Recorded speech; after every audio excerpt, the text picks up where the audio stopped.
neuvotteluihin.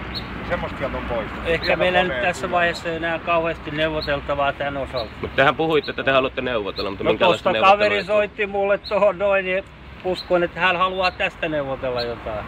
Kuka kaveri soitti sinulle? No se tuo jossain mäessä saman näköinen vähän kuin sä.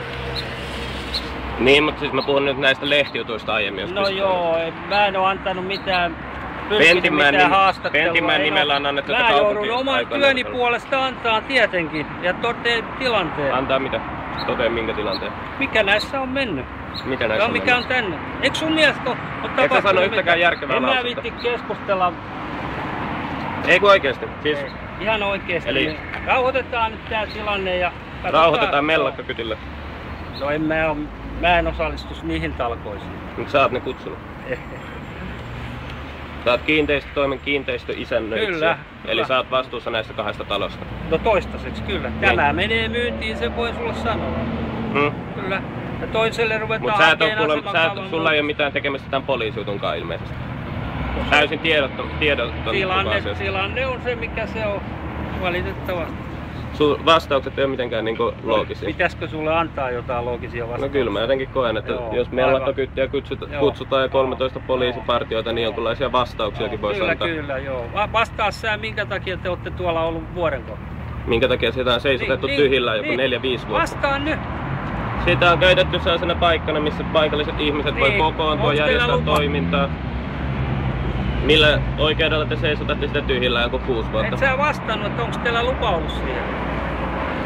Meillä on meidän oma lupa. Nimenomaan. Niin. Miksi te käytätte meidän tavallisten veronmaksajien rahoja tällaiseen ihmisten kiusaamiseen? Niin. Aika kallistikin Tampereelle tällainen poliisioperaatio.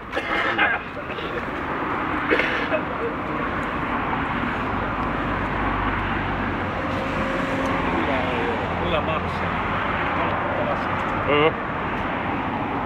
Mikä se on se syy, minkä takia te ette voi vuokrata noita tiloja eteenpäin, jotta seisotaan tyhjillä? Myydään tää talo, jos joku vielä ostaa. Pistä nyt se kameras pois. Joo. Ehkä tää nyt ei oo mun ideani tää kokonaisuus. Mä teen omaa työtäni. Sä teet omaa työtä, sä teet on vastuussa. Mistä kuka sit on vastuussa? Kyllä. Kaupunki tietenkin vastaa omista teoistaan. Niin. Se on ihan selvä. Eli kuka kaupungissa vastaa näistä tiloista? Tampereen kaupunki ja tässä tapauksessa Tampereen kaupunki ja kiinteistötoimi. Kyllä. Eli sinä?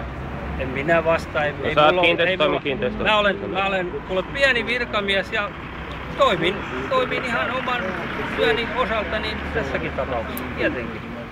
Meillä on tarkoitus todellakin, jos me saadaan jollain tapaa rauhoitettua tämä tilanne, me haluamme myydä tämän talon pois. Mihin te ajattelitte myydä sitä? Yleisten tarjousten perusteella. Me ollaan tehty tästä sopimus. Mites toi toinen talo? No siinä ruvetaan todennäköisesti hakemaan kaavamuutosta, että se säilyy siinä vihdoin.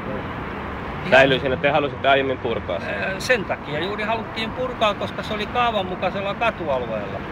Ja entinen omistaja lunastutti tämän kaupungille, kun siihen haettiin kaavamuutos. Ja kaupunki joutui sen lunastamaan itselleen.